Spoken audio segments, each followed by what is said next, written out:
สัมพุทธเจ้าผู้ทรงรำคุณพระธรรมคำสอนของพระองค์ผู้สูงส่งคุณพระสงฆ์สาวกของพระองค์ผู้ประเสริฐอันรวมกองเกิดเป็นพระรัตนตรัยที่หมู่เฮาทั้งหลายได้กราบสักการะบูชาและได้น้อมนำมาอย่างรักธรรมคำสอนของพระองค์มาประพฤติใจปฏิบัติและเป็นที่พึ่งทางด้านจิตใจแก้ไขปัญหาชีวิตมาจนทุกวันนี้โดยศีลเก้าของข้าพเจ้า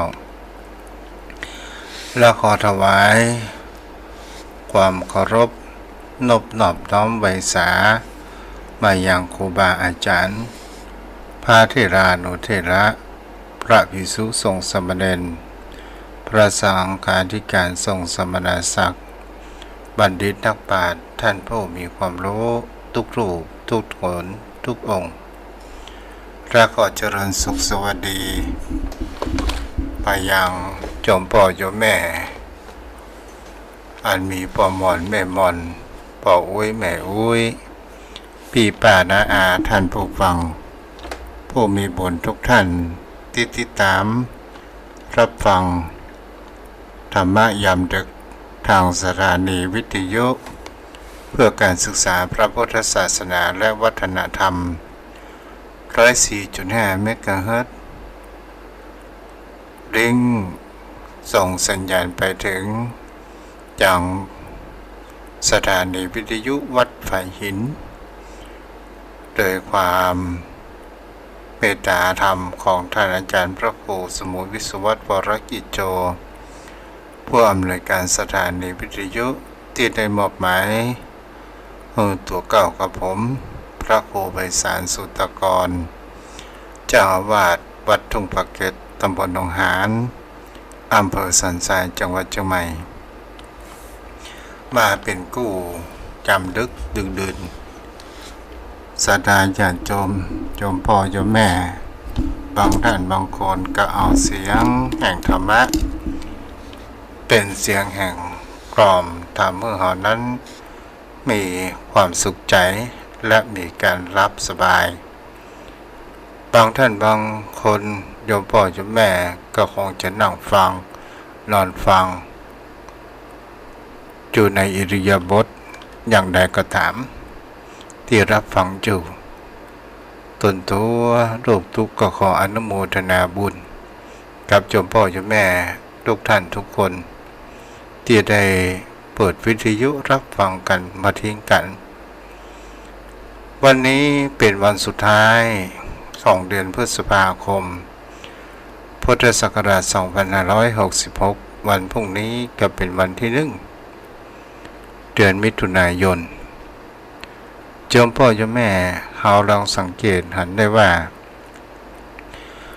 วันเวลานั้นมันผ่านไปและวันสุดท้ายวันเริ่มต้นเมื่อมีวันที่1มันก็จะต้องมีวันที่สิ้นสุดของประจำเดือนจะเป็นวันที่30หรือวันที่31หรือว่าวันที่18หรือ29โยมพ่อโยมแม่เป็นสิ่งเหล่านี้มันก็เหมือนอายุของคนเฮาถ้าหามองว่าแห่งความระเริงมีความเพลิดเพลินจูบกับในเรื่องสิ่งที่มันประเป็นสาระชอบเก็บเอากรรมนั่นกรรมนี่มาใส่ใจมากจนก่อให้เกิดแห่งความว่าความลบหรือว่าเป็นสิ่งที่มันมักหมมมีความแออัดในจิตในใจและก็ก่อให้เกิดแห่งความแรงกดดันและก่อให้เกิดแห่งความเครียดเมื่อเกิดความเครียดก่อให้เกิดแห่งความระเบิดหรือว่าก่อให้เกิดแห่งการที่ไม่ได้ระบายเมื่อใครฟังก็เป็นสิ่งที่อันตรายเช่นเดียวกันสิ่งที่เราจะแก้ปัญหามันได้ก็คือเราต้องรู้จักแห่งเขาว่าหัดปล่อยวางเสียพ้อง เฮาอย่าแบกจะไปแบกภาระจะไปผูกมัดจะไปยึดสิ่งที่มันมามีสาระอยู่ในจิตในใจมันมากนักนั้นก็คือการที่เฮานั้นรู้จักแห่งความปล่อยวางเพราะว่าโลกใบนี้ล้วนแล้วแต่เป็นสิ่งที่มันเกิดขึ้นตั้งอยู่เปลี่ยนแปลงและกระดับสลายไปในที่สุดทุกสิ่งทุกอย่างบนโลกใบนี้มันมีคำว่าอมตะใดๆทั้งสิ้นแม้กระทั่งโลกใบนี้ก็ยังหูแห่งคำว่ากาลอวสานแห่งความว่าวันสิ้นโลกแต่เป็นสิ่งที่ผู้คนเฮานั้นจะหาได้ว่าอายุโลกใบนี้มันก็คงจะใช้เวลาหลายล้านปีศรัทธาญาติโยมทั้งหลายทุกสิ่งทุกอย่างมันก็จะต้องมีวันที่สิ้นสุดเช่นเดียวกันแม้กระทั่งชีวิตตนตัวของคนเราแต่สิ่งที่สำคัญมากที่สุดนั้นก็คือเฮาได้อัตภาพมาแล้วเฮาจะดำเนินชีวิตจังใดให้มีคุณค่าและให้มีความหมายนี่เป็นสิ่งที่สำคัญมากที่สุดเจ้าพ่อเจ้าแม่วันนี้ทุกเจ้าก็ได้น้อมนำมารับธรรมข้อคิดขององค์สมเด็จพระสัมมาสัมพุทธเจ้า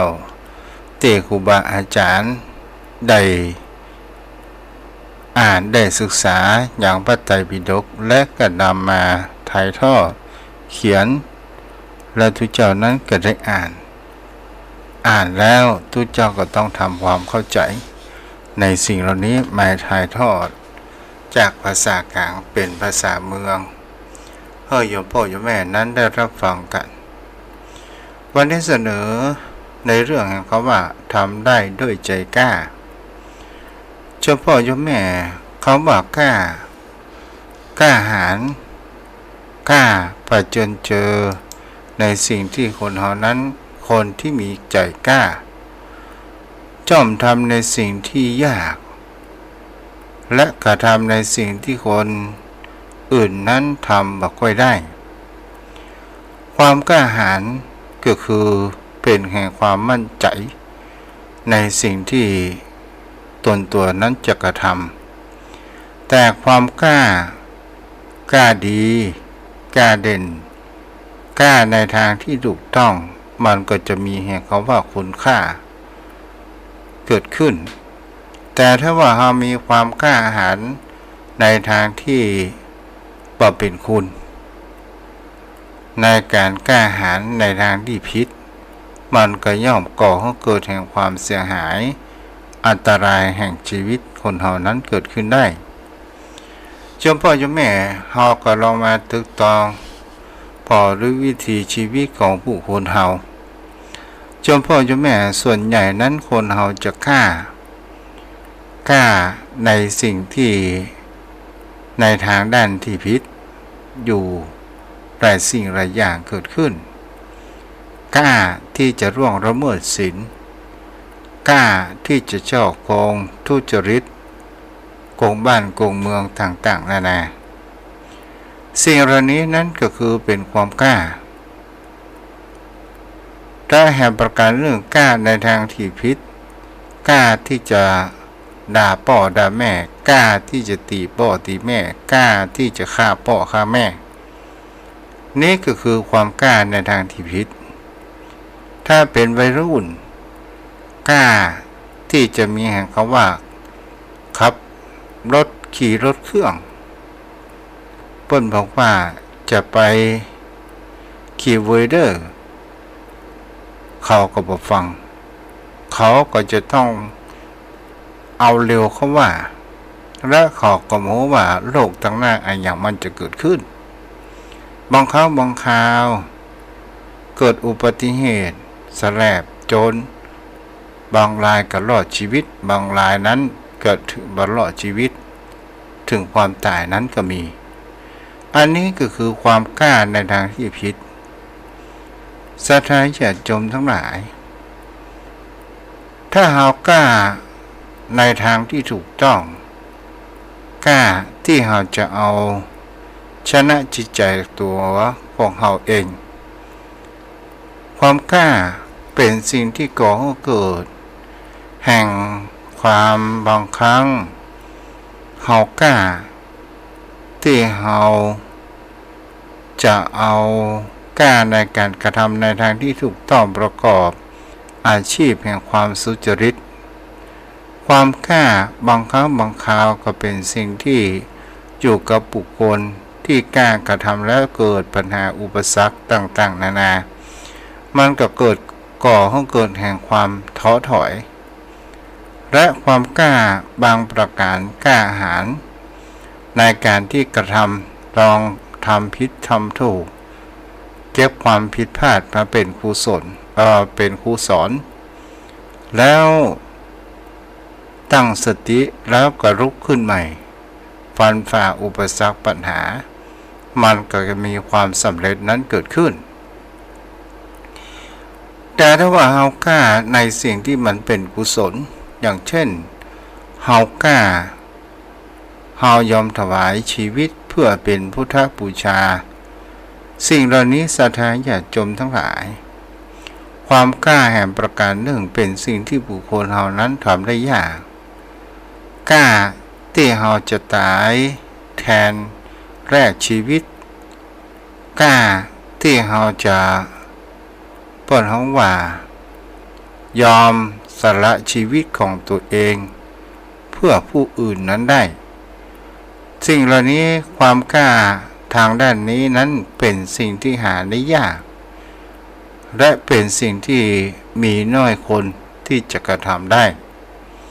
เจ้าพ่อเจ้าแม่ในสิ่งเหล่านี้เรียกว่าความกล้าถ้าเฮากล้าในทางที่ดีกล้าในทางที่ถูกต้องกล้าแล้วเฮาลงมือกระทำบางครั้งบางคราวชีวิตของผู้คนเฮานั้นมีแห่งการเดินทางหลงผิดทางด้วยความสิ่งที่เฮาโมโหและเฮาได้กระทำไปด้วยความกล้าด้วยการขาดลืมสติของคนเฮานั้นในทางที่ผิดและเฮากลับคืนมาแห่งคำว่าเฮาได้สติแล้วเฮากลับตัวกลับใจแล้วเฮานั้นเลิกกระทำอย่างนี้มันก็จะต้องเป็นมหากุศลแล้วก็จะเอาตัวรอดแสดงถึงว่าปากล้าที่จะทำชั่วจะทำสิ่งที่ดีงามเกิดขึ้นแต่ถ้าว่าความกล้าในสิ่งที่บดีมันก็ก่อให้เกิดแห่งความเลวร้ายก่อให้เกิดแห่งความว่าคนจะต้องถูกผู้คนทั้งหลายจะต้องถูกประณามนั่นเองโยมพ่อโยมแม่ในคำว่ากล้าที่เราจะถ่ายถวายชีวิตนี้ในเรื่องเล่าครั้งพระพุทธกาลมีอยู่หั่นว่ามีสมัยพุทธกาลมีคนหนึ่งที่ยอมสละชีวิตบูชาพระคุณของพระพุทธเจ้าโดยแลกกับความปลอดภัยและความเป็นอยู่ของตัวเองหากทำสิ่งนี้แล้วจะอาจถูกประหารถูกจำคุกถูกเนรเทศแต่เขาก็ยอมในแห่งคำว่าที่เขานั้นจะมีแห่งคำว่าการบูชายังองค์สมเด็จพระสัมมาสัมพุทธเจ้าและด้วยความคิดแห่งคำว่าสิ่งที่เขาบูชาแล้วสามารถที่จะอำนวยสุขให้เขาทุกภพทุกชาติไปเรื่องมันมีอยู่ว่าศรัทธาญาติโยมทั้งหลายเรื่องนี้มันเกิดที่เมืองราชคฤห์มีช่างทำดอกไม้คนหนึ่งชื่อว่าสุมาณะผู้ทำหน้าที่เป็นนายมาลาการประจำสำนักของพระเจ้าพิมพิสารผู้มีหน้าที่ ในแผนกนี้ก็คือตอนเช้าทุกวันเขาก็จะต้องจัดหาอย่างดอกที่มีกลิ่นหอมและพระเจ้าพิมพิสารโปรดปรานดอกมะลิเขาก็ได้หาดอกมะลิวันละ8 หนานมาถวายพระเจ้าพิมพิสารซึ่งเป็นพญาเจ้าเมืองราชคฤห์และก็ได้ค่าจ้างวันละ8 กหาปณะศรัทธาญาติโยมทั้งหลายดอกมาเจ้าอยู่วันหนึ่งคณะที่เขานำดอกมะลินั้นเดินเข้าไปเพื่อถวายพระเจ้าแผ่นดินตามปกติบังเอิญพระผู้มีพระภาคเจ้าพร้อมโดยพระภิกษุทั้งหลายก็ได้เสด็จออกโปรดเมตตาบิณฑบาตไปตามท้องถนนแล้วนายสุมาณะนี้ก็ได้ไปพบเจออย่างองค์สมเด็จพระสัมมาสัมพุทธเจ้าพร้อมด้วยพระภิกษุทั้งหลายตอนนั้นนั่นเององค์สมเด็จพระสัมมาสัมพุทธเจ้าก็ทรงเปล่งสัพพะรังสีรอบพระวรกายเกิดขึ้นโดยพระพุทธานุภาพยิ่งในและก็เป็นสิ่งที่จะหาได้ว่าตามข้อที่จริงนั้นองค์สมเด็จพระสัมมาสัมพุทธเจ้าเสด็จบิณฑบาตก็จะบางครั้งก็ทรงแบ่งรัศมีสัมพันธรังสีเพื่อเกิดแห่งความผ่องใสก่อให้เกิดแห่งความที่โปรดเมตตากับผู้คนมวลเวนยสัตว์ทั้งหลาย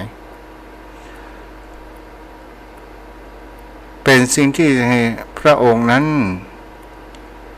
บางครั้งบางคราวกับพิษแห่งสัมพันธรังสีแสดงเป็นไปตามอย่างกับธรรมดาเหมือนกับพระภิกษุนั้นรูปอื่นศรัทธาญาติโยมทั้งหลายแม้แต่ครั้งไปยังพระยังองคุริมานวันนั้น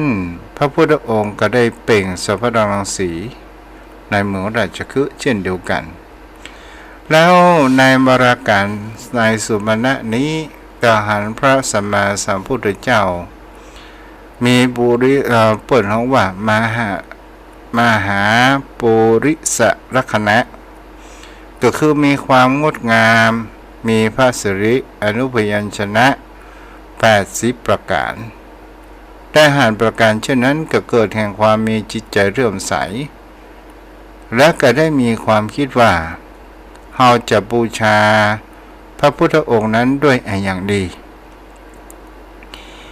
แล้วเข้าป่าอาหารกับบะหมี่นายสุมาณะนี้จะมีเพียงแค่ดอกมะลิ8 หนานที่จะต้องเอาไปถวายพระเจ้าพิมพิสารศรัทธาญาติโยมทั้งหลายวันนั้นเนี่ยเป็นสิ่งที่จะเรียกว่านายสุมาณะก็ได้มีความคิดว่าเราจะบูชาองค์สมเด็จพระสัมมาสัมพุทธเจ้าถึงเขาจะได้รับโทษทันถึงขั้นประหารชีวิตติดคุกติดตารางอย่างใดก็ตามเราก็ยอมเสียสละแห่งชีวิตตนตัวของเราที่เราจะได้บูชาอย่างองค์สมเด็จพระสัมมาสัมพุทธเจ้าเพื่อที่จะมีความสุขเสวยสุขในภพภูมิข้างหน้าแต่ถ้าว่าเราเป็นคนที่บ่มีความกล้าหาญและเราเอาดอกไปให้พระเจ้าพิมพิสารมันก็คือการพลาดโอกาสที่จะได้บูชาอย่างองค์สมเด็จพระสัมมาสัมพุทธเจ้าแต่เป็นสิ่งที่นายสุมาณะนั้นก็ได้เอาดอกมะลิ8 หนานโหงขึ้นตังบนตังบนก็คือหมายถึงโยนขึ้นตังบนพ่องแล้วก็ลงทางซ้ายทางขวาดอกมะลิเหล่านั้นก็ขึ้นมาเป็นเพดานกลางบังแล้วก็ไปตาม องค์สมเด็จพระสัมมาสัมพุทธเจ้าในตอนบิณฑบาตในที่เมืองราชคฤห์ศรัทธาญาติโยมทั้งหลายสิ่งเหล่านี้นายสุมาณะผู้เป็นนายมาราการผู้กระทำดอกเช่นนั้นก็เกิดแห่งความปิติยินดีเกิดขึ้นเกิดความอิ่มอกอิ่มใจที่หันแห่งความน่าอัศจรรย์ดอกปริทุกดอกนั้นกลายเป็นเพดานและตลอดจนถึงศรัทธาญาติโยมผู้ควรทั้งหลายกาแล้วก็เกิดความเลื่อมใสวันนั้นเนี่ยพระภิกษุทั้งหลายก็ได้รับข้าวปลาอาหารจากศรัทธาชาวบ้านผู้มีความจิตเลื่อมใสอยู่กันมากในสุมาณะนี้ก็ได้มีความปลื้มปิติยินดีเกิดขึ้นผู้คนทั้งหลายกาหารประการเช่นนั้นก็มีความสาธุการแส่ซ้องในเรื่องบุญกุศลเมื่อได้สิ่งได้ยินเหล่านี้เสียงสาธุการเกิดขึ้นนายสุมาณะนี้ก็มีความปิติยินดียิ่งกว่าถูกหวยรางวัลที่หนึ่งศรัทธาญาติโยมทั้งหลายแล้วนายสุมาณะนั้นก็เตียวกลับไปที่บ้านและก็ไปบอกกับภรรยาของตัวเองภรรยานั้นก็ได้ชื่นชมและก็ได้ถามไปว่าท่านทำประการเช่นใดก็คือวันนั้นตอนเช้าเนี่ยจะเอาดอกมะลิถึง8 ธนานที่เอาไปไว้ไปถวายพระเจ้าพิมพิสารนั้นอยู่ตลอดแต่พระยังองค์สมเด็จพระสัมมาสัมพุทธเจ้าห่อก็ไม่ได้เอาไปนางก็เลยมีคำว่าชิบหายแล้วหมายถึงคำว่าจะต้องอาญาแห่งแผ่นดินแล้วตัวเองก็จะต้องได้รับโทษทันไปตามสามีศรัทธาญาติโยมทั้งหลายภรรยาของนายสุมาณะนั้นเป็นผู้มีความเลื่อมใสในองค์สมเด็จพระสัมมาสัมพุทธเจ้าก็เลยหาแนวเขาว่าดุด่าว่าเก่าสู่ที่ทำอาญาบักกึดบ่พ่อประเดี๋ยวนี้สู่เขาเนี่ยจะต้องโดนอาญาแห่งแผ่นดินไปต่างๆนานาแล้วนางก็หันว่าจะทำอย่างใดเพื่อให้ตัวเองนั้นรอดก็ได้พาลูกบ่าวของตัวเองเข้าไปเฝ้าพระเจ้าพิมพิสารพระเจ้าพิมพิสารก็ได้รับฟังกับนางผู้เป็นภรรยาของนายสุมาณะนางก็ได้อู้ว่านายสุมาณะนั้นได้กระทำผิดได้เอาดอกมะลิที่จะมาถวายพระองค์นั้นกับเอาไปโยนหรือว่าเอาไปบูชาองค์สมเด็จพระสัมมาสัมพุทธเจ้าไปเสียทั้งหมดแต่ในเรื่องนี้บอกเกี่ยวกับข้าพเจ้ากับลูกตัวท่านจะทำอย่างไรกับสุวรรณมาราการผู้อันเป็นสามีผัวของข้าพเจ้าก็สุดแล้วแต่ข้าพเจ้านั้นบอกเกี่ยวข้องเด้อพระองค์หมายถึงคำว่ามีความว่าเห็นแก่ตัวและก็มีความเอาตัวเองนั้นรอดศรัทธาญาติโยมทั้งหลายแต่สุมาณะนั้นบอกว่าตายก็ยอมจะติดคุกติดตารางอย่างใดนั้นก็ยอมเพื่อที่จะได้บูชาอย่างองค์สมเด็จพระสัมมาสัมพุทธเจ้าศรัทธาญาติโยมทั้งหลายเมื่อพระเจ้าพิมพิสารได้ยินกับภรรยาจากภรรยาของสุมาณะนั้นเสร็จเรียบร้อยก็เกิดแห่งเขาว่ามีความน่าอัศจรรย์เกิดแห่งความเลื่อมใสเมื่อพระเจ้าพิมพิสารนั้นได้รับความประการเช่นนี้ก็เข้าไปเฝ้ายังองค์สมเด็จพระสัมมาสัมพุทธเจ้าองค์สมเด็จพระสัมมาสัมพุทธเจ้านั้น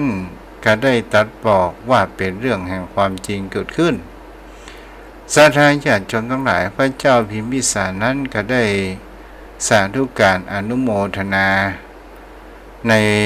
สิ่งที่สุมาณมารากาศนั้นได้กระทำเป็นเรื่องที่ดีเกิดขึ้นพระเจ้าพิมพิสารนั้นก็บอกให้หมู่เสนาอามาตย์ทหารไปหายังสุมาณมารากาศแล้วก็มาเข้าเฝ้าองค์สมเด็จพระสัมมาสัมพุทธเจ้าและก็เป็นสิ่งที่จะหาได้ว่านายสุมาณมารากาศหันทหาร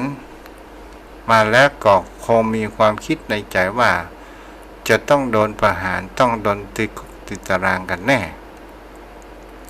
แต่เมื่อมายังสำนักขององค์สมเด็จพระสัมมาสัมพุทธเจ้าแล้วพระเจ้าพิมพิสารนั้นก็มีแห่งเขาว่าความชมเชยและมีความเสี่ยงสาธุการนั้นเกิดขึ้นแล้วก็ได้เครื่องพรรณาการแก่นายสุมาณะตั้งนายสุมาณะนั้นในแห่งเขาว่าเป็นคหบดีได้แบ่งดีแบ่งหนกับสุมาณมารากาศนี่มันมีเป็นสิ่งที่จะหันได้ว่าโยมพ่อโยมแม่ในเรื่องสิ่งที่เฮาบอกสิ่งที่เฮานั้นคาดฝันวิตกกังวลบางครั้งบางคราวมันก็บ่สามารถที่จะเกิดขึ้นได้ถ้ามันมีเหตุมีผลอยากครับนายสุมาณมารากาศนี้รู้ว่าอย่างจะเกิดขึ้นข้างหน้ายอมถวายชีวิตแต่ส่วนภรรยาของนายสุมาณะนั้นเกิดแห่งคำว่าวิตกกังวลเกิดขึ้นว่าผัวของตัวเองต้องอาญาแผ่นดินก็คงจะโดนติดคุกติดตารางและโดนโทษประหารต่างๆแต่สิ่งเหล่านี้มันกับตรปัดกันมันก็บ่สามารถที่จะเกิดขึ้นได้พระเจ้าพิมพิสารนั้นให้อภัยโทษแต่ก็ได้บอกข้าภริยาสุมาณมารากาศนั้นก็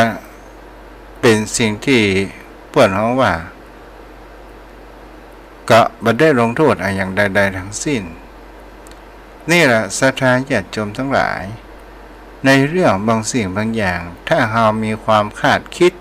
ไปอนาคตมากเกินไปและก่อให้เกิดแห่งความวิตกกังวลนั้นเกิดขึ้นบางครั้งมันก็บ่เกิดเป็นสิ่งที่ผู้คนเรานั้นก็ลองไต่ตองและพิจารณาในสิ่งเหล่านี้เกิดขึ้นเจ้าพ่อเจ้าแม่พระพุทธองค์นั้นก็ได้ตรัสเป็นคาถาภาษาบาลีว่าตัญจะกัมมังกตังสาธุยังกัตตวานานุตตปติยัสสะปฏิโตสุมโนวิปักขังปฏิเสวติแปลภาษาไทยว่าบุคคลทำกรรมใดแล้วย่อมไม่เดือดร้อนในภายหลังและเป็นผู้อิ่มเอิบมีใจดีได้เสวยผลของกรรมใดกรรมนั้นแลอันบุคคลทำแล้วเป็นกรรมดีหมายถึงในสิ่งที่นี้อย่างครับสุมาณะที่ได้กระทำก็คือเป็นการกระทำดีและมีความกล้าหาญในทางที่ถูกต้องมันก็ก่อให้เกิดคนอเนกอนันต์เกิดขึ้นและเกิดผลสำฤทธิ์นั้นเกิดขึ้นแต่คนเรานั้นมีความกล้าหาญในทางที่ผิดมันก็ก่อเกิดแห่งความหายนะต่อตนตัวของเราเองถึงบัดใจวันนี้มันก็จะต้องมีวันหน้ามันจะจ้าหรือเวยต้องอั้นเฮาอู้ไปอู้มาแล้วคำว่ากรรมจะทางด้านการกระทำด้านดีก็ตามด้านบดีก็ตามมันก็เหมือนกับเฮาได้บ่งเมล็ดพันธุ์ต้นขนุนก็ตามต้นมะม่วงหรือว่าต้นอะไรอย่างก็ตามมันสิ่งเหล่านี้มันก็จะต้องใช้เวลาแต่ถ้าว่าปัจจุบันที่เฮาชอบว่ากรรมมันตอบมันไต่ มวลบุรีมันก็อุปมาเหมือนกับว่าเฮาหว่านเมล็ดพันธุ์ผักป้อมผักกาดอะไรอย่างก็ตามมันก็ใช้เวลาน้อยนิดที่มันก็มีความโตนั้นโตไวเกิดขึ้นนี่แหละศรัทธาญาติโยมทั้งหลายเป็นสิ่งที่เฮาจะได้ว่าการกระทำความดีทำแบบนี้ก็คือการสำรวมจิตใจกายวาจาใจของคนเฮานั่นเองถ้าเฮาบ่มีการสำรวมกายวาจาใจและจิตใจของเฮามันก็ก่อให้เกิดแห่งความหายนะก่อให้เกิดแห่งความเรื่องร้ายๆนั้นเกิดขึ้นก็เพราะว่าเฮาบ่ได้สำรวมกำอู้เฮาบ่ได้สำรวมจิตใจของเฮาบ่ได้สำรวมกายบ่ได้สำรวมกายหมายถึงกิริยาอันกระด้างกระเดื่องไปต่างๆนานาบ่มีความนอบน้อมนี่แหละโยมพ่อโยมแม่ตลอดจนถึงไปกระทบกระทั่งบุคคลอื่นนี่ก็คือการบุคคลที่บ่ได้สำรวมกายนี่แหละเป็นสิ่งที่เฮากระจายกันได้แต่ถ้าว่าบุคคลคนเฮาสำรวมวาจาเป็นอู้จาที่มีไพเราะมีแก่นสารถึงวาจาคำว่าไพเราะในที่นี้ถึงจะเป็นคนที่อู้เสียงดังเป็นคนที่อู้ไปแล้วแต่มีสาระเสียงดังบ่จำเป็นคำว่าเสียงอ่อนหวานแปลกหวานคุ้นส้มอย่างนี้ก็บ่ใช่คำว่าวาจาไพเราะก็คือเป็นวาจาที่มีน้ำมีนวลมีแห่งเสียงและก็มีสาระมีประโยชน์อย่างนี้เป็นต้นมันก็ก่อให้เกิดการสำรวมวาจาสิ่งเหล่านี้น่ะโยมพ่อโยมแม่สำรวมกายวาจาจิตใจนี้ก็คือการกระทำความดีอยู่แล้วการถ้าทำความดีนำมาซึ่งความสุขแต่ถ้าว่าเฮาทำบ่ดีมันก็นำมาซึ่งความทุกข์เอาละโยมพ่อโยมแม่พอเวลาแล้วตาทุกเจ้ากำลังจะปิดเหมือนกันเนาะใครจะโทรมาตอนนี้ผู้ติดตามไม่มีใครเนาะวันนี้จะฮับสายโยมพ่อโยมแม่ไปถึง4:50 นาทีเด้อแล้วเราจะไหว้พระสวดมนต์กันเนาะถ้าอย่างอ่านมันจะบัตันเอาละโทรศัพท์เข้ามาได้เด้อที่เบอร์โทร06316399500631639950วันพรุ่งก็ฟังกันในช่วงแมลงเนาะ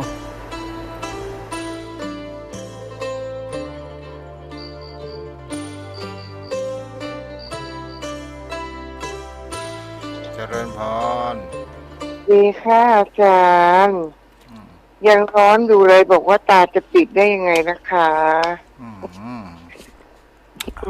เด็กๆไม่ร้อนเหรอจ๊ะร้อนกับโยมแม่ก็นั่นน่ะร้อนนะก็จะตาจะปิดได้ยังไงก็มันอยากจะหลับโอ้เหรอคะกลางวันไม่ได้พักผ่อนใช่ไหมจ้าสวัสดีจ้าอาจารย์ดูแลตัวเองด้วยนะจ๊ะจ้าบุญรักษาแม่คำนวณโทรมาเด้อ080ของไผ836เนาะเจริญพรพี่น้องลำปางเจ้าขอพระเจ้าท่าเจ้าแม่เป็นได้พวกลำปางอากาศ เจ้าปากกาได้ยินเดียวมันถ้าจะเป็นฝ้าเป็นฝนเป็นฝ้าห้องจะได้หมอกเฉาะหาตึ้งมี ลมมันให้แบบไปตำปูนเนาะ เจ้า จ้าจ้า วันนี้ก็เลยได้ยินอันนั้นขาดหายแค่นั้นน่ะ อ๋อเจ้าไม่ละเป็นยัง อากาศมันดีเนาะนั่นนี่มันน่าเข้าโซนแน่ฝนจ้าบุญรักษาได้ไหมได้ เจ้ากับไปสาเจ้า วันนี้เปิดสายเมินเด้อใครจะโทรมาก็โทรเนาะ0631639950เจริญพรแม่บุญพระเจ้าเป็นที่คอยพี่น้องลำปางบ้านเรียงหนองร่องฝนตกว่ะก็ยินแม่อุ้ยนะอู้ตะเกียบมันบ่ถึงคิวบ้านเฮาแม่นั่งไข้หัวอันพระครูบรรยงอันบอกอย่างละอ่อนนักเรียนรายงานตัว นั่งใครว่าบ้านไอ้ยังชื่อไอ้ยังบอกมาเอาคนเฒ่าวันนั้นก็บอกแต่อดไข้หัวก็บ่ได้น่ะกำลังมาฟังต่อลูกตู้เนี่ยมาเดียวเนี่ยใช่แม่เป็นได้พ่อวันนี้วันนี้ก็ดีมันฮ้อนแต่ว่าอันได้ยินแม่ว่าฝนตกเวียงหนองร่องเลยหรอเป็นเวียงหนองร่องลำปางก็มีกะก็บอกโหกันแม่มันฮ้อนนะวันนี้นะโอ้ฮ้อนสุดๆวันเดี๋ยวนี้29องศาอยู่อ่ะโอ้หนากำลังจะนอนเข้ามาตะกี้นะใครหัวพระครูบรรยงว่าน่ะเพิ่นโทรศัพท์ก็มาเจ้ามันกำลังใจกันเนอะบ่รักษาเจ้า0631639950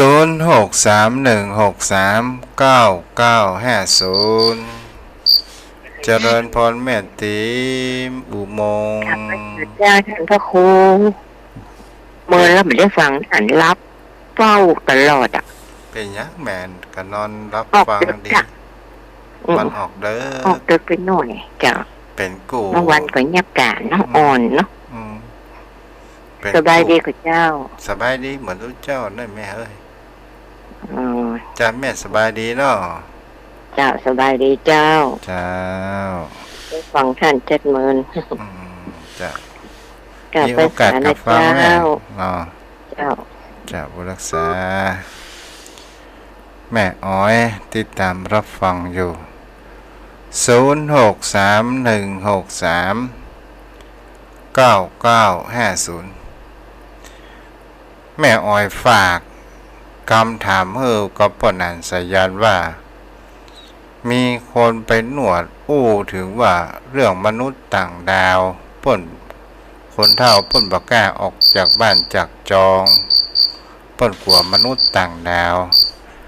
แล้วถามว่ามันมีจริงหรือไม่กันเดี๋ยวปนันโทรตอบกันเด้อเจริญพรไว้ค่ะเจ้าแม่อยู่ที่ไหนก็นี่เป็นผมมาจากแม่ริมเจ้าจ้ามันโทนน่ะเลยนอนฟังเนาะ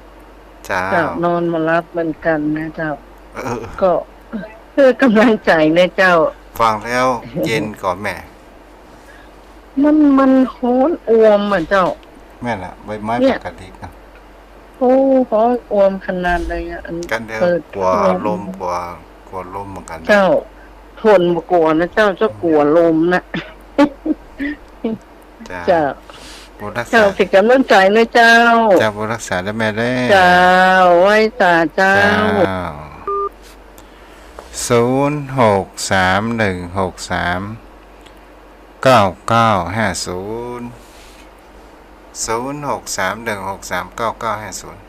เอาพ่อนันสยันว่ามนุษย์ต่างดาวมีจริงหรือไม่กันเดินโทรมาเลยเจริญพรมาขอเจ้าวันนี้ไม่เป็นไรหนองแปดเนอะแต่ละปีจงเปิดเจ้าให้ท่านสบายดีบ่สบายดีแม่แต่เนื้อสะเสือเขาดีเนอะเนื้อเป็นเด็กกับหมวนเจ้าเจ้าบัวก็ต้องจะไปเจ้า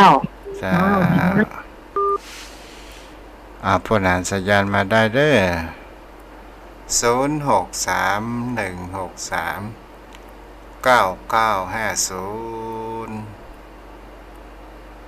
0631639950สายจนกันแล้วเนาะ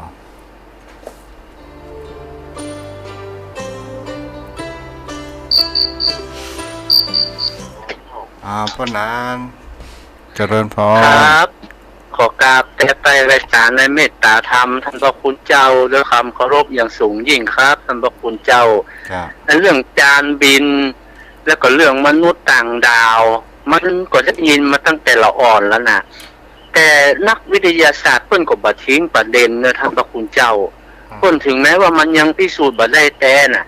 อย่างเขาแล้วนะที่จานบินที่หลงโลกเข้ามาน่ะมันไม่ใช่ว่าจานบินมันเป็นวัสดุคล้ายดาวเทียมที่หลงโลกเข้ามานักวิทยาศาสตร์เพิ่นก็ยังจับประเด็นว่าอาจจะเป็นมนุษย์ต่างดาวอย่างมันก็แต่ว่ามันยังค้นหาหลักความจริงยังบ่ได้เตือนเขาก็บอกว่ามันอยู่ในโลกนี่แล้วอันอย่างที่มันจะเกิดก็คือมันจะเกิดในยุคของเฮาก็แล้วแต่มันจะบ่เกิด ในยุคของเฮาจะไปยุคลูกหลานก็แล้วแต่มันเพราะว่าในโลกของเฮาเนี่ย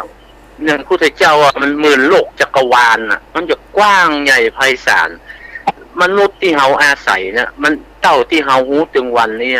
สิ่งมีชีวิตจิตใจก็คือโลกมนุษย์ของเฮาแต่เฮาก็บ่ปฏิเสธว่าโลกอื่นโลกพูดถึงโลกที่มีมนุษย์หรือว่ามีสิ่งมีชีวิตอยู่จะมีอยู่หรือไม่ก็มันก็ยังศึกษาค้นคว้ากันอยู่ท่านพระคุณเจ้ามันถ้า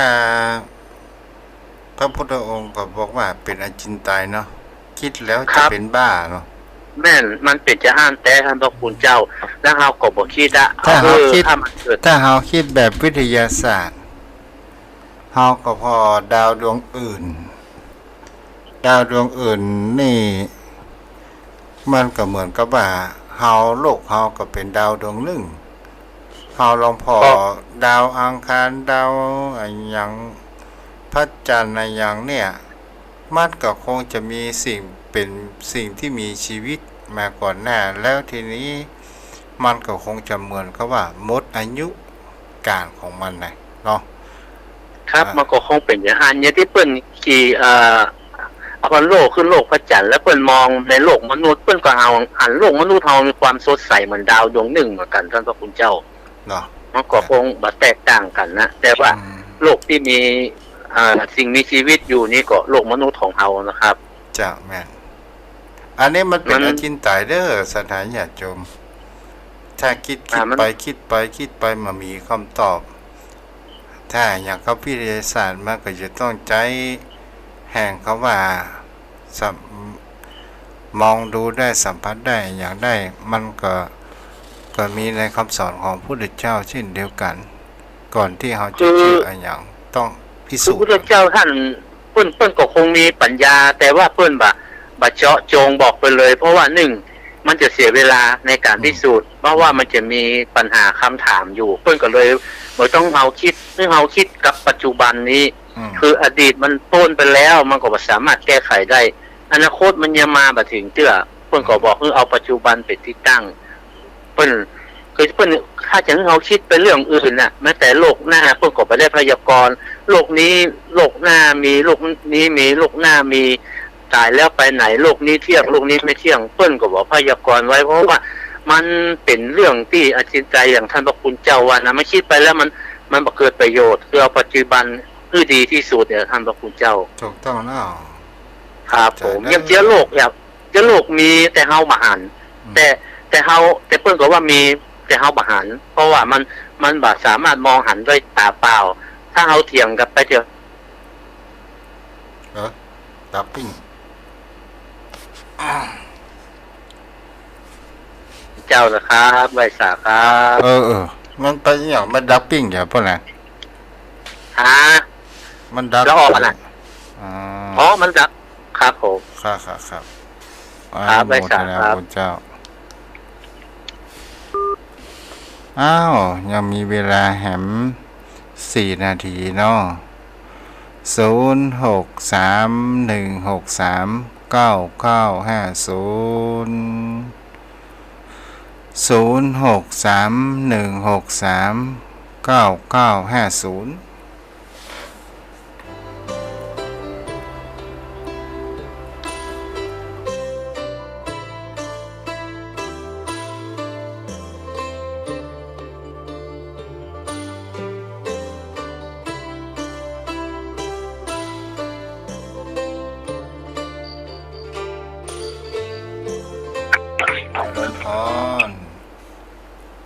เจ้ากะมาสาเจ้าทำน้ำปูให้ศาลเจ้าจากเห็นพอเลยเจ้าพระครูสบายดีอ่ะเจ้าสบายดีแม่สบายดีเนาะเจ้าสบายดีเจ้าฝนตกกับเจ้าฮ้อนแม่ฝนสักก็บ่มีนะเจ้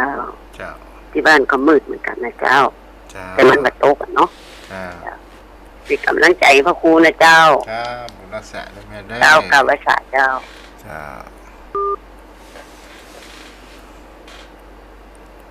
เหลือแหม2 นาทีเนาะ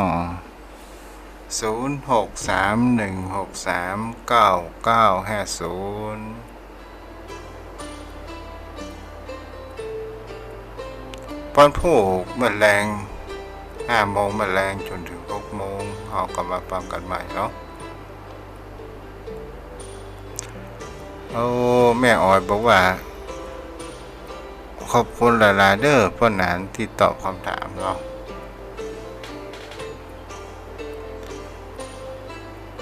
เอาละบ่มีภัยโทรมาทุกเจ้าก็จะปิดเด้อต่อไปเราจะได้ไหว้พระสวดมนต์กันเด้อเจ้าพ่อเจ้าแม่ตั้งจิตตั้งใจให้เป็นกุศลเป็นสมาธิน้อมระลึกถึงยังคุณของพระพุทธคุณของพระธรรมคุณของพระสงฆ์ไหว้พระพร้อมกันเด้ออะระหังสัมมาสัมพุทโธภควาพุทธังภควันตังอภิวาเทมิกราบสวากขาโตภควตาธัมโม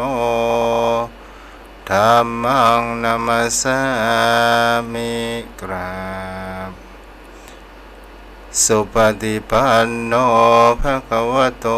สาวกสังโฆสังฆังนะมามิกราบ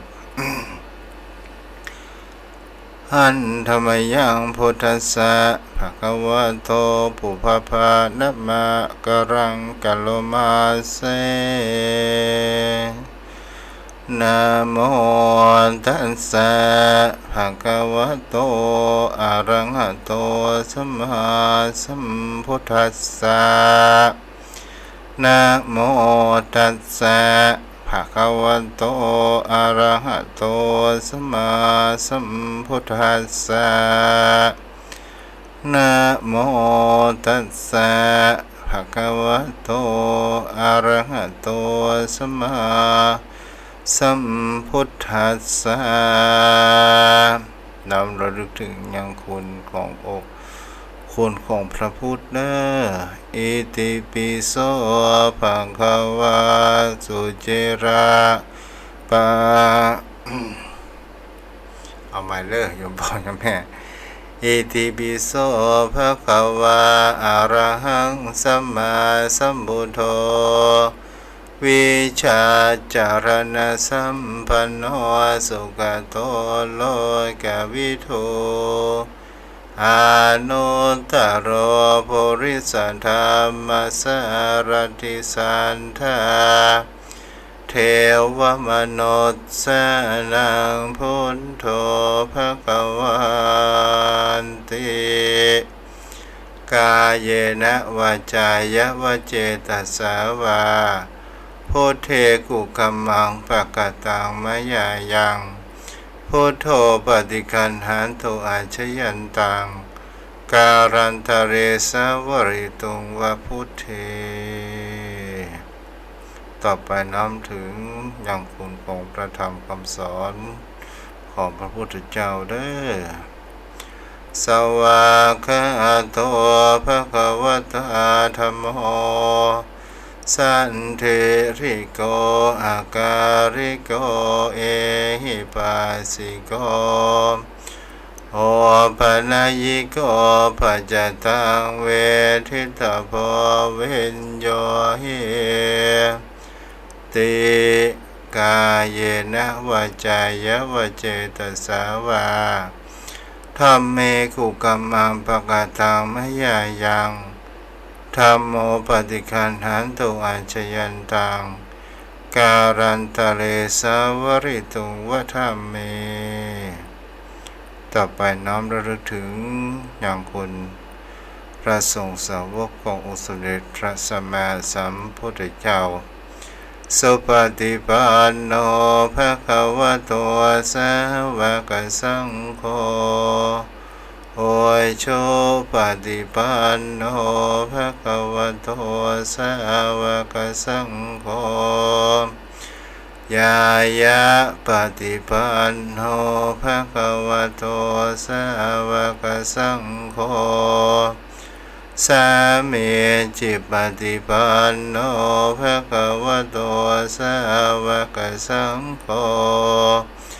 ญาติทานจันตาริปุริสายุคานิอาถาปุริสปุกราเอสะภะคะวะโตสาวกสังโฆ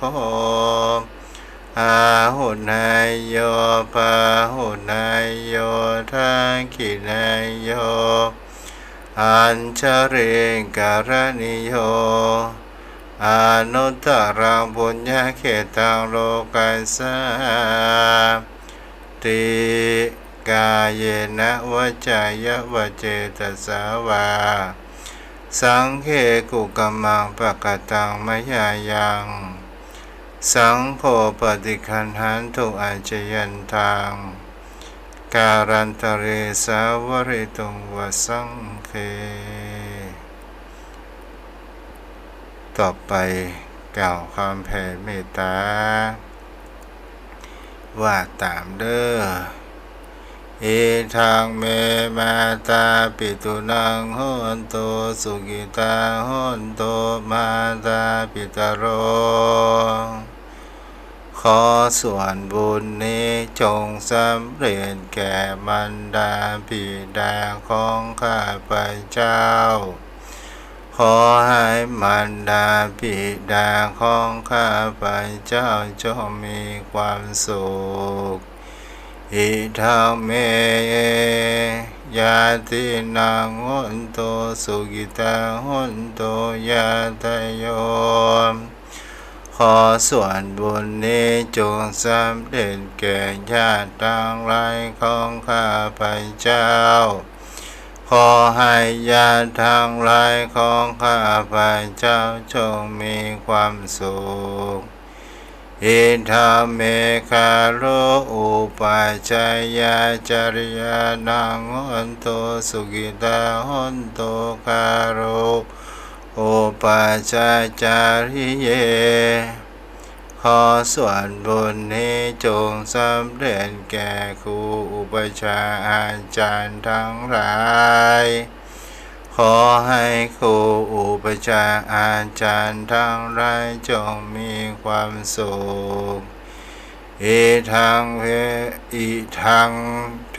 วานังโหนโตสุกิตาโหนโตสัพเพเทวา